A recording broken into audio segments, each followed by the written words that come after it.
98. Hey, that 100 is just around the corner. I'm not quite sure what we'll do for the 100th episode, but hey, you never know. Throw in any ideas you have. That's if you want to suggest a sort of topic or some Q&As or whatever for the 100th edition. We'll definitely have a look at those. And lots going on this weekend. International rugby is back, isn't it? And that's what's going to be our main topic conversation. And joining me to talk about all that is the real Mike Pullman. How you doing, sir? I'm great, Paul. Can't wait for the 100th episode. And yeah, it's good to be here on Rugby Chat, the top grade of DrivingMaul Productions. The top. Oh, wow. This is, overselling it there, maybe a little bit. The top grade of DrivingMaul Productions, hey? The flagship show, as it were. So, good evening, everyone. Let's have a quick, before we get into the international stuff, let's talk about some of the other stuff that's going on. Just to remind everyone that the Shoot Shield is still going on. They're into their penultimate round of the regular season before heading into the finals. And looking at the teams over there, Warringah and Eastwood top their table, both on 57 points. Closely followed by Sydney University, who had a bit of a tough start to the season, but have really picked it up recently on 54. And there's a bit of a gap back then to Northern Suburbs, Manly and Gordon. Eastern Suburbs still in with a chance of making those finals, but I think it's probably too late now for Randwick, Southern Districts, West Harbour or West Sydney. So, and those top three really look like the ones there. I know it's not an area you know much about, Michael, so I'm not going to ask you too much. But a big thank you to Hugh, who has been writing up the predictions pieces for this, and the prediction piece for this round will come out in the next couple of days, so do check out drivingmaul.com for that. I say he's been keeping us up to date with everything that's been going on in the Shoot Shield, which is really nice, or really cool of him. The other bit is that the Currie Cup has now kicked off as well. So interesting that the Currie Cup, I mean, the equivalent of like the Mitre 10 Cup over here in New Zealand or the NRC in Australia, but interesting that it's kind of kicked off so early, well ahead of these other competitions. Yeah, I actually like the format. Just we were talking a wee bit off here about how the two tiers don't sort of intermingle and play each other, and they, like you said, they kind of act as a base for their Super Rugby development. So yeah, I really like that, and it's actually probably the one. There's two competitions that I do want to pay more attention to, and that's the French top 14, but right after that is Currie Cup. So whenever I see you talking about it, I'm always like, man, I need to look more into that. So yeah, it's good. Two surprise packages so far. I think Gricas got a win over the Sharks, and of course Gricas are one of the franchises in the Premiership there that don't have a Super Rugby or a Pro 14 franchise. So their pull for players is much less than those other ones. So. Yeah, good result for the Gricas, who currently top the Premiership. Now, there's lots of teams haven't played two games yet, the Cheetahs and the Lions, but still, even so, good start for the Gricas there. The other team that's going really well is the Jaguares 15, who are in the Championship, the Currie Cup. Obviously, they have to play their home games in South Africa. You might think, hey, that's a bit strange, isn't it? Well, yes, but we've had teams from Namibia and Zimbabwe playing in the the Super Sports Rugby Challenge, whatever it is, which is the next level down of what used to be called the Vodacom Cup in New Zealand, that happens at the same time as Super Rugby. So South Africa really has been involving these other teams and helping them grow. Yeah, they have, and I mean it's great to hear that the Jaguares are doing well in that competition, and it just continues a pretty good year for Argentinian rugby. I'm just so impressed with how they're going right across the board. But I love how like you said, they are kind of bringing other teams in, and I've got someone in the comments saying that they need to put a Fijian side in Super Rugby. Hey, maybe Super Rugby side can go on. Fijian side could go into one of these competitions. I do wish that other rugby unions, apart from South Africa and a couple of others, would, maybe open the door for some of these other countries to have, club representation a bit more. Yeah, and there's lots of talk always in New Zealand anyway of having one of the Pacific Islands in the MPC or the Mitre 10 Cup, but it's never really happened. Obviously, Fiji are in the NRC now, so they're already busy during that period. But Samoa and Samoa and Tonga still don't have any representation. So it'd be good to see them get involved. But hey, we can keep on hoping. My predictions for the Currie Cup Premiership and Championship came out about 2 hours ago. So again, check that out on DrivingMaul.com over there. At the moment, it's just predictions. I don't write up about that because I don't have that much information. But if someone would like to write up the do write-ups for the Currie Cup, then please let me know. Give us big thank you to Andre, who was doing them for the which one was it for the for that Super Rugby for the Super Sports Challenge that we had earlier. The just wanted to touch on some stuff happening over in Major League Rugby as well. The best place for your American rugby stuff is the America Rugby podcast, which or known as Red, White, and Black Eye, run by Preston, and I've got blank as the other guy's name. Sorry, mate. So they do a good. They try to be weekly, but they're not quite that podcast. But I mean, some big signings: Dominic Day and Stefan Armitage both going to San Diego Legion, the side that lost in the final.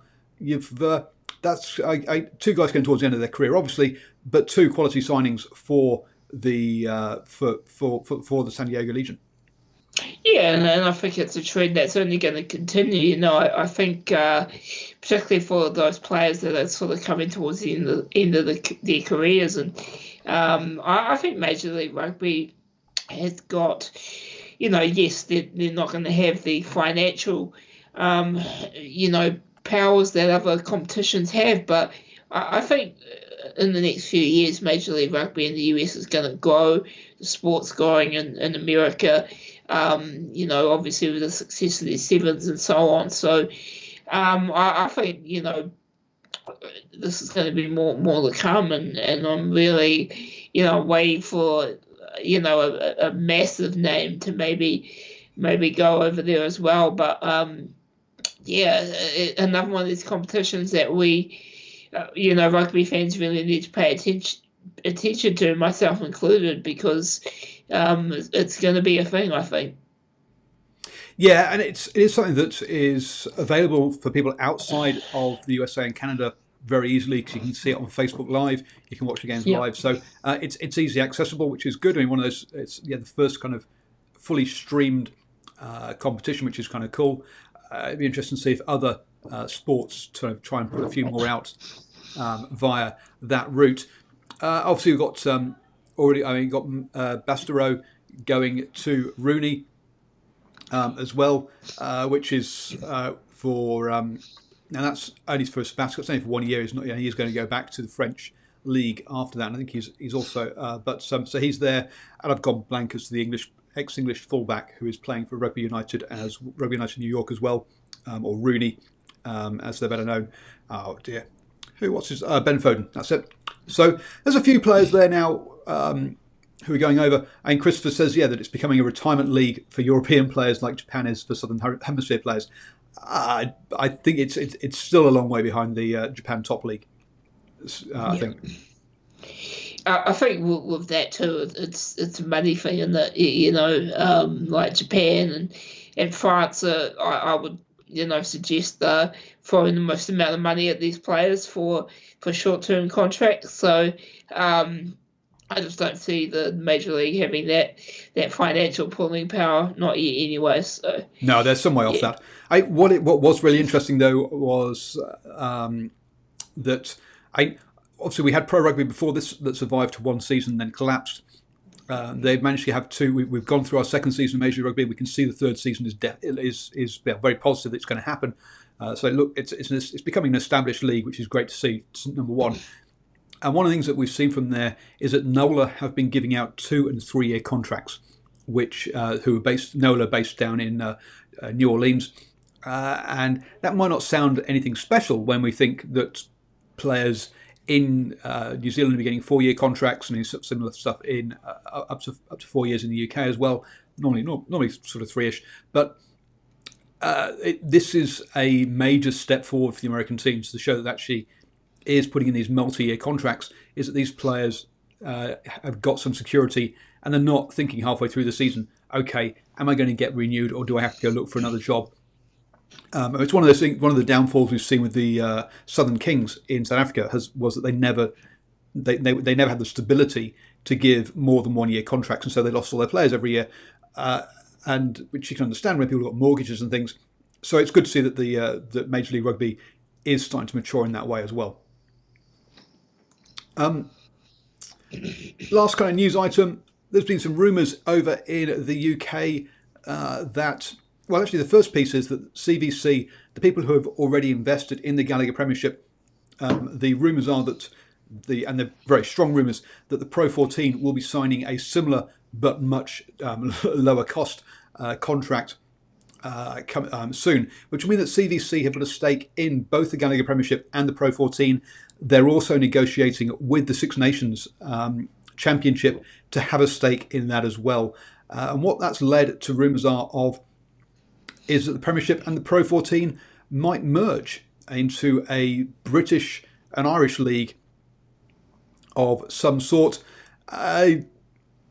What are your thoughts on that, Michael? Do you think, because it's probably going to mean that the Italian and South African teams will get chucked out and with no home. So good for the Six Nations, or good for the four home nations, but going to be a bit tough on Italy and South Africa. Yeah, will be. CVC, who just need a bit more information. Is this a TV? So CVC are the private equity guys who used to own Formula One and sold it for a whole bunch of money, and have now bought into the Premiership and the Pro 14 because they believe that they're undervalued at the moment. They're not making the most of their, which is how venture capitalist companies work. So buy in on and then build it up and then sell it on for more money is basically what they're looking at doing. If we're to be honest. Yeah, I think there's always going to be quite big change when that happens, and I mean we've seen changes in Super Rugby, for a number of different reasons, and that cost teams like the Western Force, and there's a lot of hullabaloo about that, and then they went and started their own thing. It will be unfortunate for those sides that you mentioned, but I sort of wonder about this, the European game, particularly in those countries, it just seems to be very, very tight. There's just a lot of different clubs, and obviously it's a bigger area. You've got to cover different towns and that, but I just wonder if it's a bit too kind of bunched all together at the moment. So they were going to have to do something sooner or later, and if people with large pockets and experience and having stakes in sports, if they see something that's undervalued and they see an opportunity, they're gonna take it. So this is why we need to be so careful, I guess, about South African sides, rushing over to Europe. There's a lot of talk about, hey, the Springboks should join the Six Nations and all this sort of stuff. We need to be very careful about how that's done, because there is the chance that teams who maybe leave SANZAAR and go over are going to be told years down the line, well, sorry, you don't have a place here.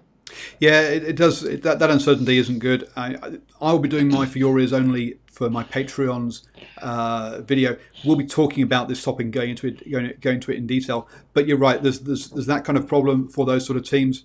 There's the problem that basically every team in the UK except for Exeter Chiefs makes a loss and is heavily subsidised by private individuals and or the unions. So you can see why they're scratching out to try and figure out how they can come up with a profitable model. But I think there's a lot of question marks to go around this one, a lot of discussions to go, and I'll try and get through all those permutations, as I say, in my Patreon For Your Ears Only video tomorrow. Link down below for Patreon, patreon.com/DrivingMaul if you'd like to join up. It's only $1 a month.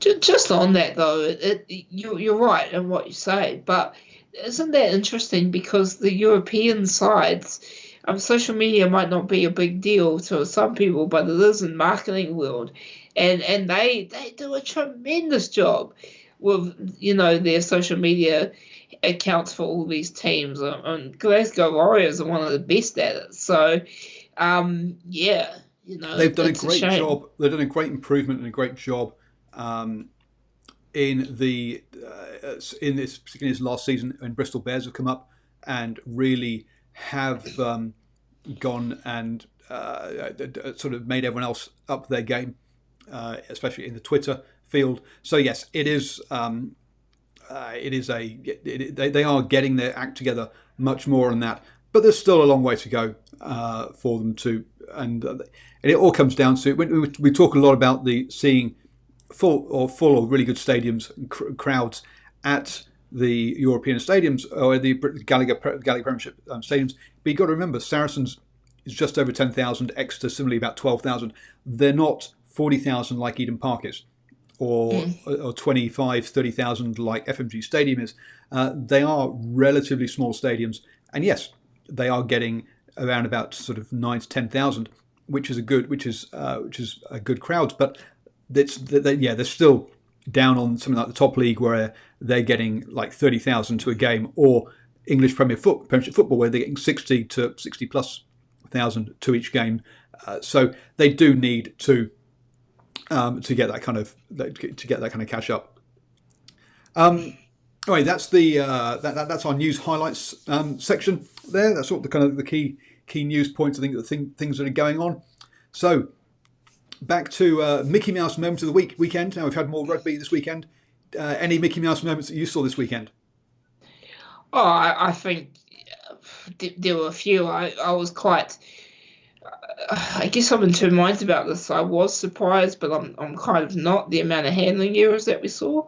That was a wee bit interesting. And I thought the Wallabies were quite Mickey Mouse all the way around actually. So yeah, interesting team selections though for both of those games. I don't think any side apart from maybe the Pumas was anywhere near full strength.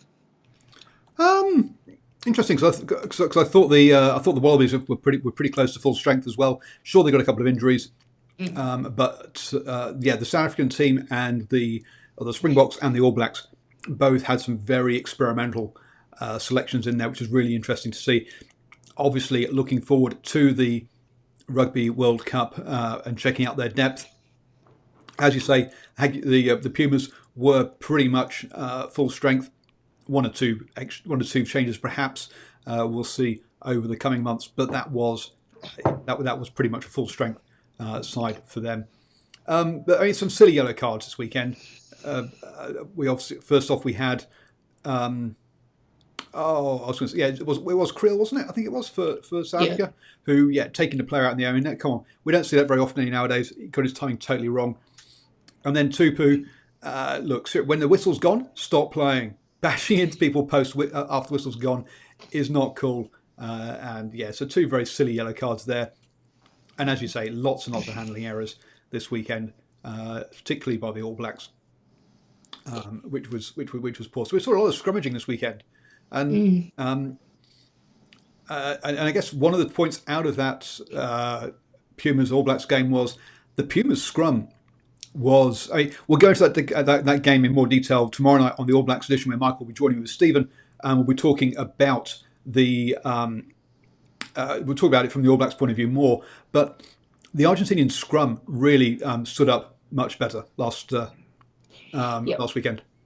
Yeah, well, I think the All Blacks are still getting their head through. Well, all the teams are, but if you read certain things, and the All Blacks they were blindsided by some of the rule changes. I enjoyed the scrums this weekend. I was, I definitely noticed a bit more of a gap in between the two sets of props as well. So, I guess we'll talk more about that tomorrow. But I guess there were a couple of things I wanted to kind of mention It's very typical of Michael Cheika to Wallabies coach to come out and, say what he did in the media and question the yellow card. That's all very well and good. I long believed that one of the problems with the Wallabies is the fact that the man coaching the side is just a hothead. He has no control over himself. And how can you expect the team to have composure when you have someone like that as your coach? Also, we need to just slow down a bit here with the All Blacks, and I'll talk a bit more about that tomorrow. They only won by 4 points, and come on, man, it's World Cup year, first game of the year, and let's just hand it to them. Argentina were better, really, on the day. If they hadn't have dropped a few balls, they would have won that game. So let's just calm down, ladies and gentlemen, and Sonny Bill will play this weekend, so we'll see. Interesting call about Sue Williams, but that's right, because Crotty is out injured, isn't he? Still, so I was going to say it's. But tomorrow night, what we'll do is we'll talk about the game. We'll also look forward. We'll also talk about the Maori All Blacks versus Fiji, and you'll get to hear our guess at the 23 that Hansen will pick to play against South Africa. One of the other good pieces in there about one of the other people in the live chat, Dame Hewlett-Petty's fumble to score a try. Dear me. Yes, that was Mickey Mouse moment. As was Karevi's attempt at passing it backwards once made a great break, to be honest. Those two disallowed tries would have meant for a very different game in that South Africa-Australia game. It was interesting to see Kepu getting scrummaged off the park. And basically being pulled quickly by the against Australia pretty quickly during that. So that South Africa scrum is looking pretty potent when you consider all the players that travelled to New Zealand ahead of time. The Box have got strength and depth in that pack, haven't they? They have, and they severely outshined the All Blacks on that front over the weekend. And in the news today, Khaleesi, is it Khaleesi, the captain, staying in South Africa? They're putting everything behind having him ready to go in time for that World Cup. So it's a bit of a shame. I mean, I don't think he was ever going to be able to play, but I would have loved to have seen him back in Wellington. And No, how about their halfback though? The new debutant. What a game! He did have a really good game. The Herschel Yanchis. Having two Yanchis at scrum half and fly half, that really was not fair on the old commentators. To be honest, he had a really good game. Scored 2 tries, obviously, and when you consider that last season he was trying to secure himself a Currie Cup starting jersey, to be now third choice Springboks is pretty impressive. So he's done very well this season. Yep.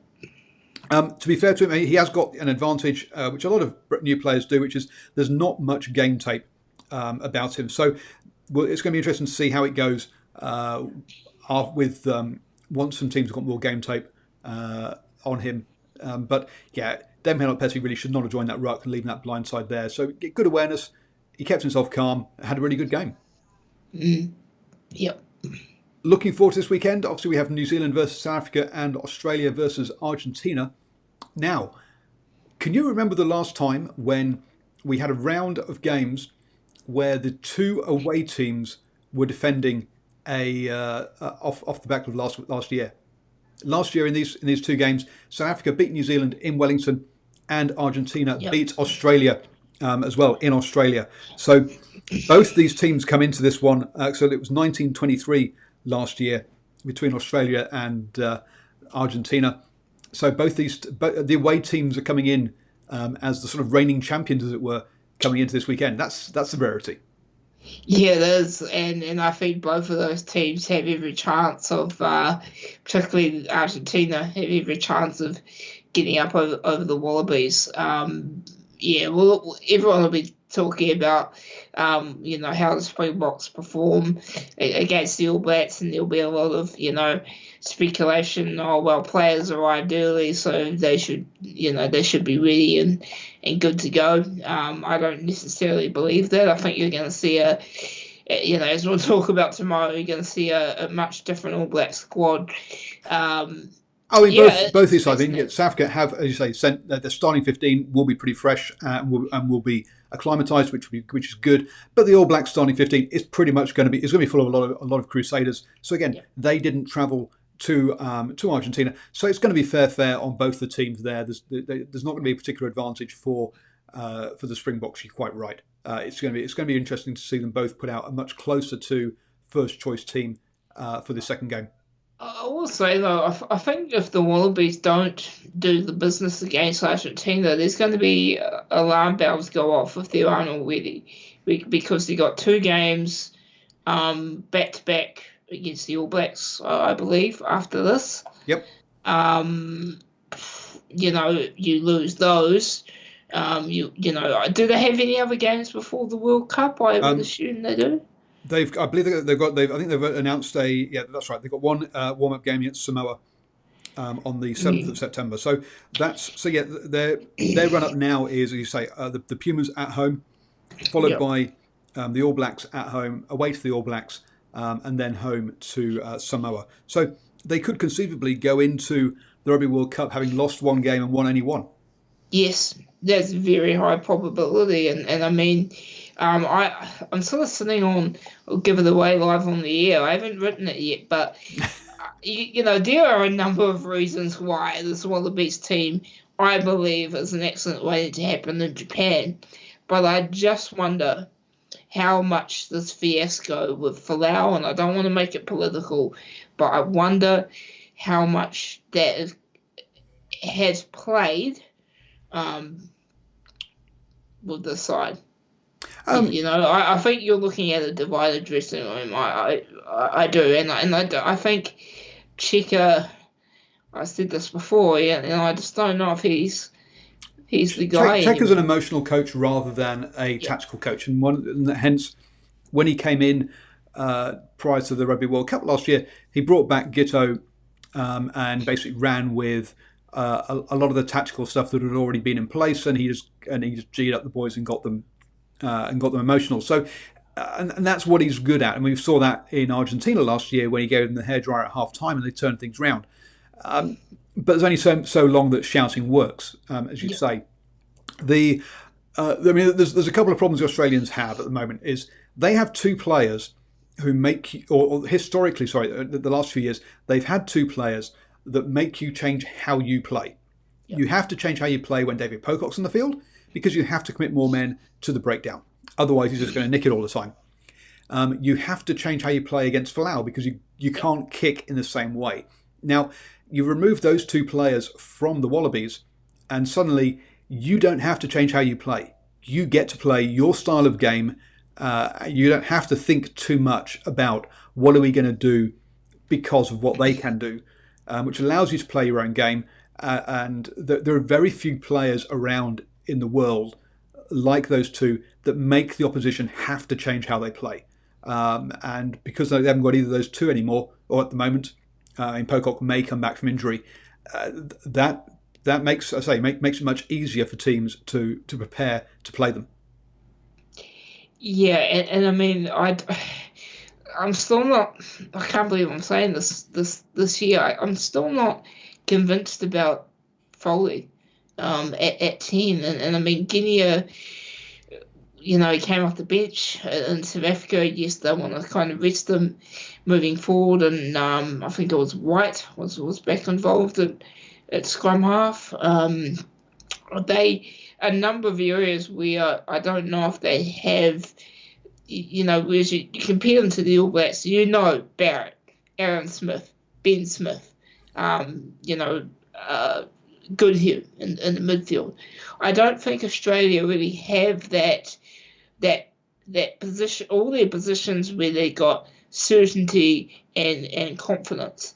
At the end of the day, we could name the All Blacks side And apart from 6 and 14, we know who's going to pretty much start in each of those jerseys. Okay, those are the only two that got really question marks around them, and there are options. Whereas you look at the New Zealand, sorry, the Wallabies, 15 clearly is a problem. Who's going to be playing there? 6 has been a problem. We don't know actually who the back 3 are at all. We know Dane Helmut-Petry will play there, but will it be Hodge on the other side? Who's the other winger? Will Dane Hedges play wing or will he play fullback? The number of questions there is quite large. Again, 6. Who is their 6 and their 8? Are they going to try and play Pocock and Hooper in the same team if they're fit? Do we even know which is their starting hooker as well? And as you say, that half-back combination, is it Nick White or Genia to start? Is it going to be Foley or Leofano? Or maybe even Tamua in there in that 10 jersey? There's a lot of questions around that side. It's not a settled side, as you say, and they've only got 4 games to go. And if they don't get it right, their opening game against Fiji is one of the games of the round robin you have to watch. Let's be honest. I will be doing a video probably next week for your ears only, where I'll go through and say which are the key games in the round robins that you need to watch. But one of them is going to be that Saturday. The second game on the Saturday, I think it is, or is it the first one?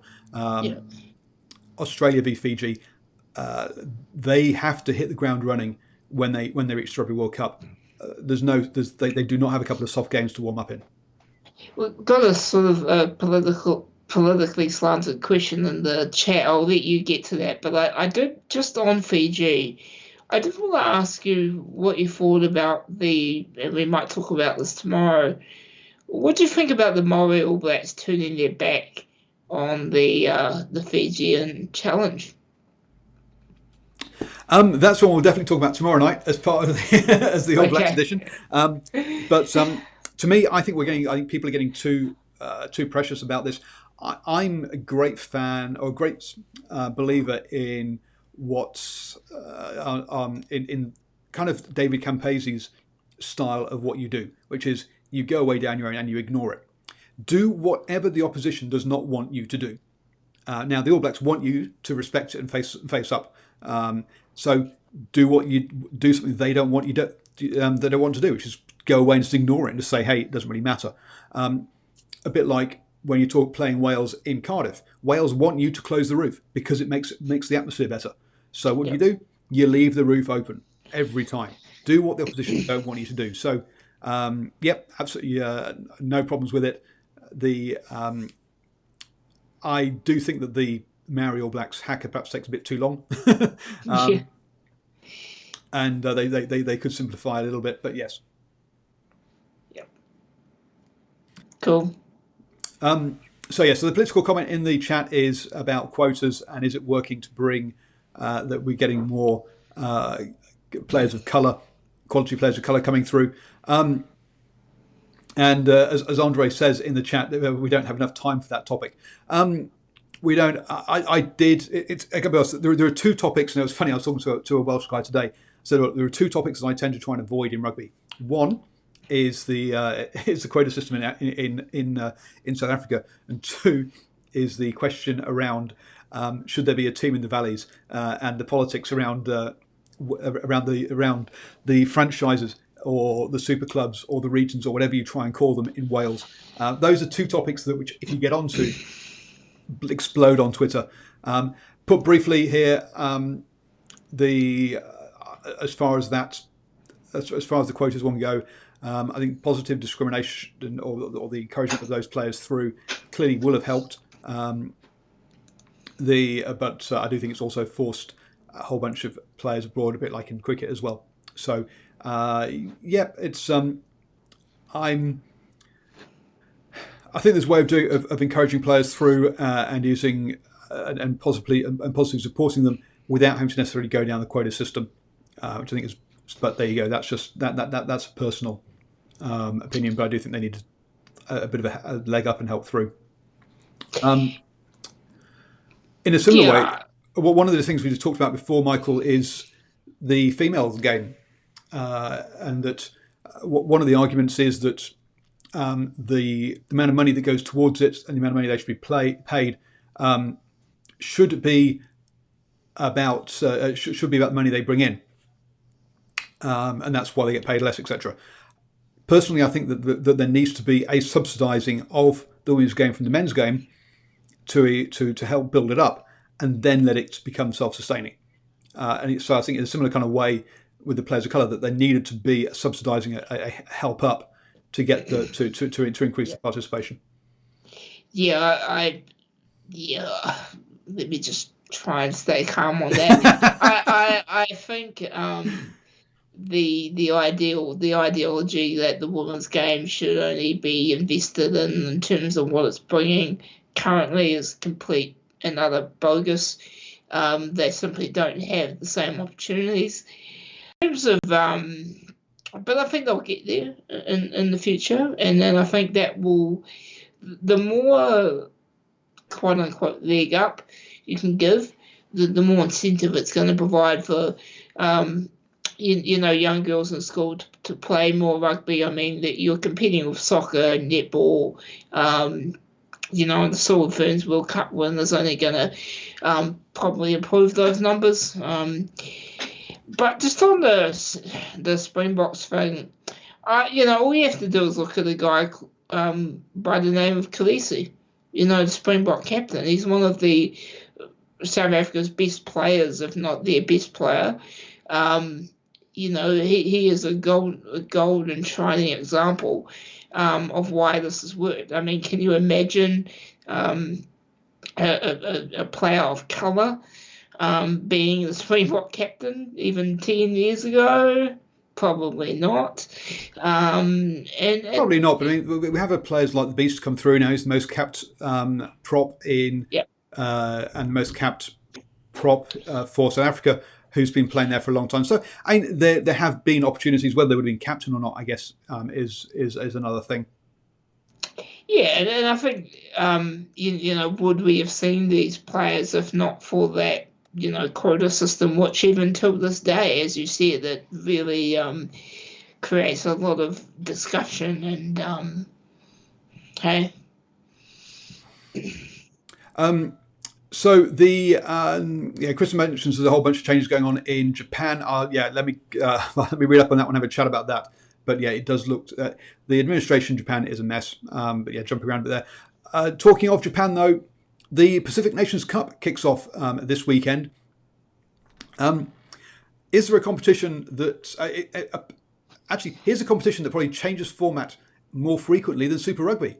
It's crazy, this competition, isn't it? It is. It really is crazy, and I feel sorry for particularly the island nations with all this change that's going on. I mean, did I read somewhere that there's Scotland is going to be involved? Or did no. I read that wrong? No, I think you've read that one wrong. Okay. Now, the Pacific Nations Cup is Samoa, Tonga, Japan, Fiji, USA, and Canada. Now, I know some chats, I think, on Twitter, some people saying, is Japan a Pacific team? Absolutely. It's part of the Pacific Rim. It has a coastline that borders the Pacific Ocean. So, yes, it is a Pacific team. If they started including Singapore, then you could raise an eyebrow, but no, Japan is definitely a Pacific team. I would be an advocate for the Junior All Blacks to come back and be involved in this competition. They've got just about everything else. Yeah, no issue with Japan. And this is all going to be great World Cup practice. Particularly for your likes of your Fiji and Japan, obviously hosting the World Cup, so they'll be putting all their, in terms of their national side, all their resources behind this. And man, if Japan can win this thing, if they can win the Pacific Nations Cup and go into the World Cup with that, oh man, there'll be some hype in the Japanese media. For sure. Yeah, there would be. And the Pacific Nations Cup has had lots of different formats. It's had different pools. It's had different. This time, it has one table of the 6 teams, but they only play 3 games. So they only play 3. They only play 3 out of the other 5 teams, which makes it a bit of a strange format and strange to see how that how that pans out. And Cathal in the live chat says, puts it right. Yeah, the title is basically between Fiji and any team that doesn't have to play Fiji. So Fiji are the only top 10 ranked team in this one. So Fiji play Japan, they then play Canada, and they then play Samoa, which means that the USA, who play Canada, Samoa, and Japan, have a good shout here in actually having not having on that theory of if you're not playing Fiji, you've got a good chance. Then the USA and Tonga are the two sides avoiding Fiji this year. So look out for them to go well. Yeah, no, I mean Tyler Ardron, is he lacing up for Canada? I would have thought so. And let's be honest. Yeah. Let's call it. Whilst it's been called Pacific Nations Cup, in reality, this is just a bunch of Rugby World Cup warm-up games. Yeah. Let's be honest. Yeah. So yes, it isn't really a proper tournament per se, and I do like the Cathal. Yes, essentially it's a crapshoot. Yes, it is. It's a random. Yeah, who knows who's going to go well? But it is good just to see these games being played. And the crazy thing is that a couple of these teams will meet each other again at Eden Park after the 10th of August. Well, aren't Fiji? Hang on, trying to think who's. Okay, because that's right. Because Fiji are playing the Heartland Championship side, and Samoa are playing Tonga again. That's right. So there's an extra game after. Yeah. So Samoa play Tonga this weekend. They then play the USA. They then play Fiji. They then play Tonga again, or they'll play Tonga again, and they'll play the Wallabies. So Samoa actually got a pretty decent warm up and you think Tonga will play Samoa. They'll play Japan. They'll play Canada. Play Samoa again at Eden Park, and also play the All Blacks. So decent warm ups for both Samoa and Tonga heading towards Rugby World Cup. Yep. Maybe they get a cause an upset. Maybe Rugby World Cup. Fiji obviously have already had 2 games against the Maori All Blacks before they've headed into this game, and as you say, they have the Heartland Championship one, which bit of a strange one for me, but I think we've discussed the facts about the Heartland Championship combined side, haven't we, before? Yeah. And no doubt we'll talk about it again. But yeah, it seems like a dodgy one to me. That's a weird choice. But looking forward to this weekend, as I say, my predictions for this have already been published at DrivingMaul.com. But Samoa versus Tonga in Samoa, I think it is. Apia. It's in Apia. That's right. How do you see that kind of one one going?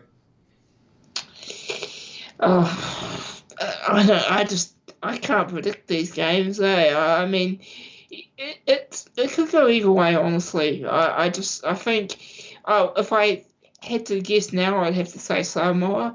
But it just depends how much these teams are going to put into these games in terms of their lineups, and I don't for all of their sides, I don't see the point in waiting. I mean, they're not going to be in the semi-finals of the World Cup, okay?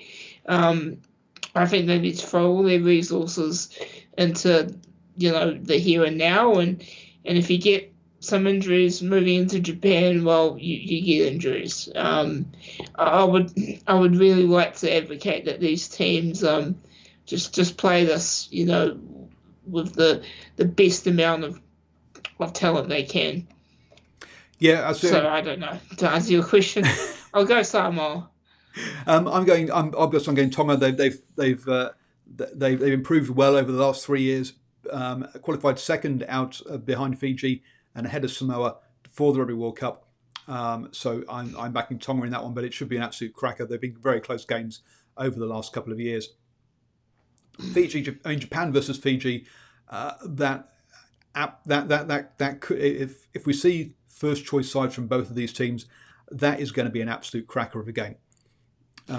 And for a lot of us, obviously Fiji beat France last November, beat the Maori All Blacks in their first game. They lost the return game in Rotorua, but a lot of us are looking at Fiji going, can they beat the Wallabies in the opening game?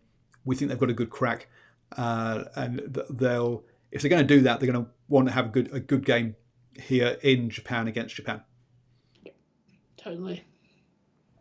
And then USA versus Canada. I mean, the USA have beaten Canada for the past 6 or 7 games, I think it is now. Canada, unfortunately, have been a bit in the doldrums and have slipped back quite a bit. They're one of the lower sides. I think Namibia and Russia are probably beneath them, but otherwise, they're one of the lower sides in the world rankings. They only got in via the repechage. So yeah, that's going to be a tough game for Canada. I think USA will come out on top there and head towards the Rugby World Cup. Yeah, it's interesting with Canada, right? I mean, Tyler Ardron, on the few times I've spoken to him this year, he said he was really keen on, taking back what he's learnt from his time in New Zealand and implementing it, back into the program over there in Canada. But, how much of that can he actually achieve? He's going to be walking into a far different environment. There's only so much one man can do. So, and will he want that responsibility? It's one thing to say you're gonna bring it over, but to actually be the one to lead that change, if anyone can do it, it's him. But yeah, I think it's going to be a tough one for Canada. And what chance do they have in Japan? Hey, they could beat the All Blacks. Oh dear, I don't think so.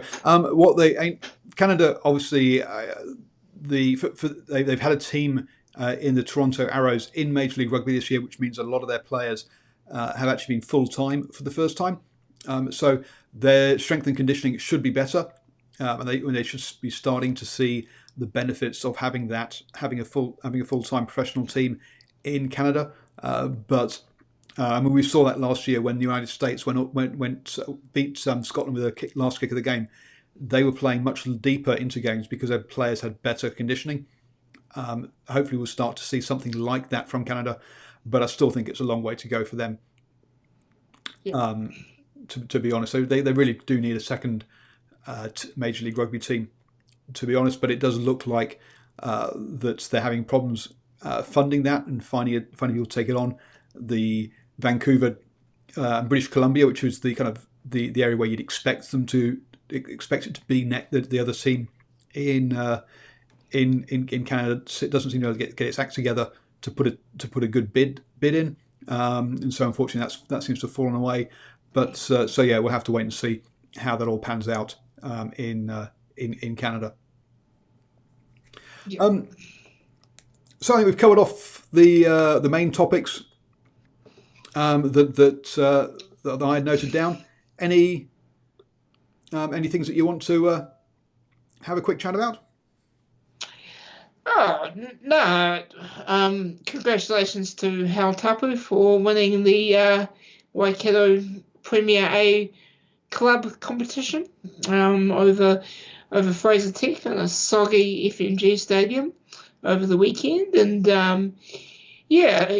Zach Guilford in the Waikato squad this year, despite the fact that he was training with the Mulus for quite a while. So he's a bit upset about that. And what do you think about that, Paul? Zach Guilford, big loss for the Mulus, or not really? I think at Mitre 10 Cup level, you want, if you've got an experienced player who can come in and give a bit of guidance, then they're really worth their weight in gold, because a lot of these Mitre 10 Cup teams are pretty young, and having an experienced head who's been there, done that around the squad is really useful. Now, let's be honest, Zach's had his issues in the past, and if you're going to have a player who comes in as a kind of mentor leader figure in that kind of sense, you don't want someone who's going to lead the players astray. However, from what I've heard, and I've not heard a lot, but he's captained Fraser Tech this year. He's doing some. He's now working as a sort of teacher assistant with kids that are not disabled. I think with or special needs kids. Yep. And I think he's showing a much more mature attitude than he's had in the past. So it looks like he's heading in the right direction. I don't think he would be a distraction. I think he would be a good mentor figure. But obviously, I've not sat down and talked with him or heard that. But I think experienced players at Mitre 10 Cup level are really hard to find. So I think he's probably a bit of a loss. Yeah, I agree. I mean, some people will argue, well, Waikato, they've got, Solomon Aleomalo.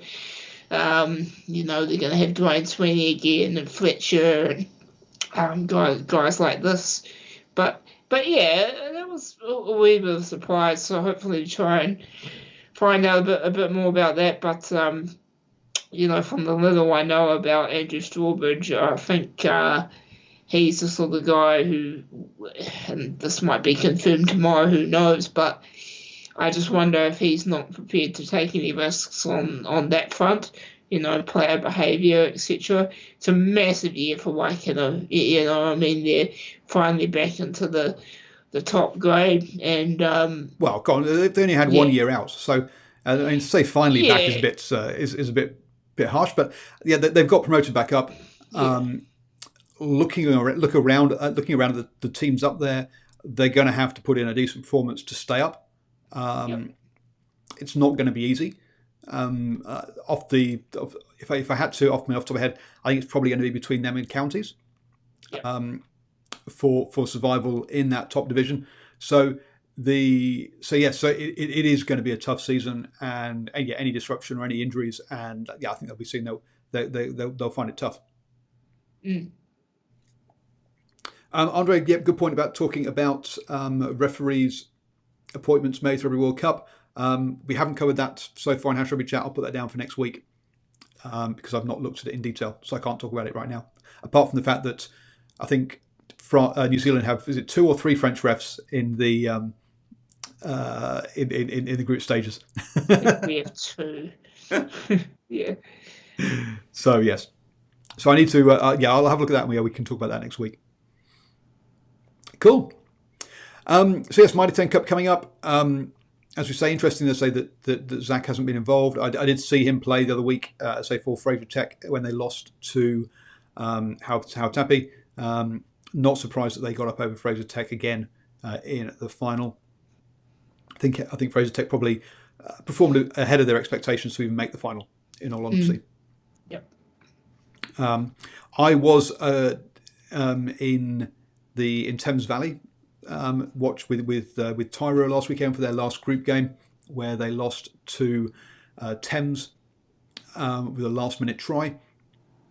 Both those sides go into the finals. Thames is first seed, and Tyro is third seed, so they'll avoid each other at the semi-finals. They might meet again in the final. I will be going to, and I've gone blank.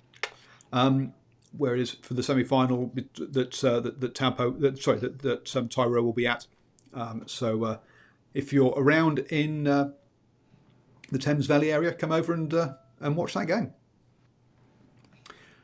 Thank you, Michael, very much. Don't forget, you can have a chat with Michael at Real Mike Pullman on Twitter, or catch his wonderful podcast, Accidental Offside. Now, the last one was looking at the Colin Cooper experiment. What topics coming up? Good question. I might get Andrew Strawbridge on the show.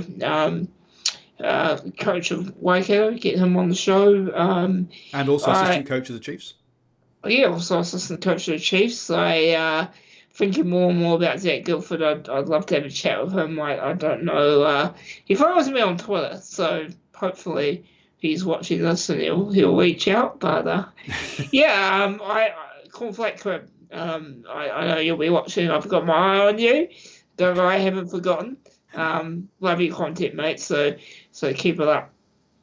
Cool. So that's what's going coming up on the the Accidental Offside podcast. This show also comes out as a podcast as well. So if you want to make sure you don't miss any and listen to them on your commute to work, then don't forget to look out for that on all your main pod catchers. Michael and I will be back tomorrow night with Stephen Harris, who does commentary for Radio Sport up in Northland. We'll be back tomorrow night over on the All Blacks edition, where we'll be talking about the Maori All Blacks versus Fiji, the Pumas versus the All Blacks, as well as predicting our 23 to face off against South Africa. So check that out. Also, I've mentioned all sorts of things during the show that's at DrivingMaul.com and also on Patreon. So go check those out and have a wonderful weekend watching whatever you're watching.